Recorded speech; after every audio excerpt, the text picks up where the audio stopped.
Today we are going to see about the topic, Olympiad topic, Roman numerals.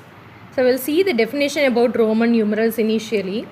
Roman numerals were originated in the ancient Rome to calculate the numbers and values. So where it is originated? It is originated in the ancient Rome to calculate numbers and values. The number system which we are using today can be called as Hindu-Arabic numeral system.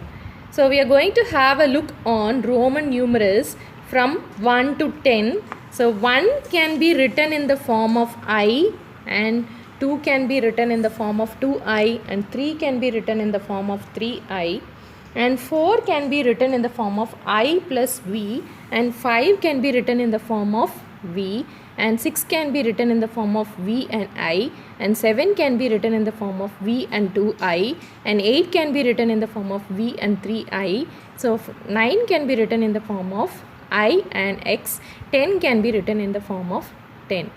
So from this chart we are able to understand if a symbol is repeated, its value increased as many times as it occurs. For example, if I symbol is repeated twice and it is increased to 2. So if a symbol is repeated, its value is increased as many times as it occurs, but the same symbol cannot be used more than 3 times. So this can be cleared from the following example. So I represents 1, 2I represents 2, and 3I represents 3, whereas 4I cannot be represented in the form of 4 because the same symbol cannot be used more than 3 times.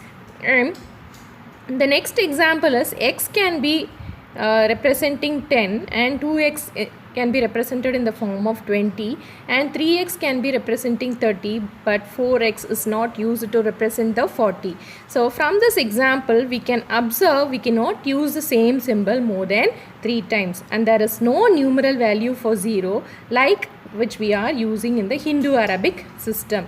So there are 7 basic symbols which can be used to read and write the Roman numerals.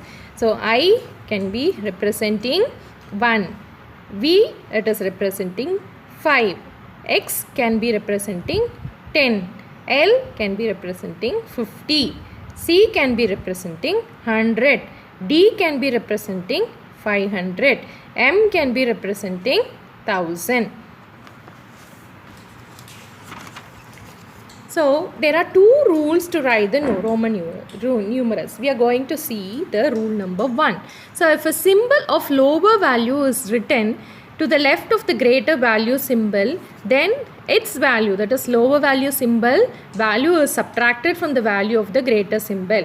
For example, here I, that is a lower value symbol, written to the left of the greater value symbol, then the lower value is subtracted from the value of the greater symbol. 5 minus 1 equal to 4. So here the 10, that is lower value symbol, is written left to the greater value symbol, then its value, that is lower value, is subtracted from the greater value symbol. 50 minus 10 equal to 40, and in the case of I and X it represents a 9 because here the I, it represents a lower value which is written left to the greater value. So here 10 minus 1 equal to 9. So next thing is we are going to see the rule number 2. If a symbol of greater value is written to the left of the lower value symbol, then their values are added. For example, here 5 plus 1 equal to 6, and here 10 plus 4 equal to 14. So here the X represents 10, and here the I and V represents the 4 because here the lower value I, it is written next to the greater value V. So 5 minus 1 equal to 4. So 10 plus 4 equal to 14. Here the 2 rules are applied here to represent a number. And here in the next example we are simply adding the numbers because the greater values is written left to the lower value. Here 50 plus 10 plus 10 equal to 70. So I have given some of the practice exercises here, and you can see this in practice and see. So first you have to write the Roman numerals for the numbers, and in the next case you have to find out the numbers for the Roman numerals. So thanks for watching the video, and I would like to subscribe the channel, as well as you have to click the bell icon to receive further my videos about the Olympiad topics. Love you. Thank you again. Bye.